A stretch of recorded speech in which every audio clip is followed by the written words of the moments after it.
இப்பிறப்பும் எப்பிறப்பும் தொடரும் இந்த பாசம்.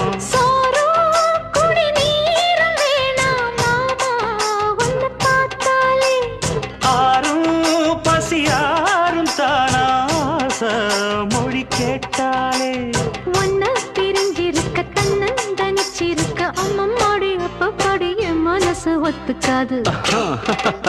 செந்தூர பாண்டிக்கு ஒரு சோடி கிளி கூ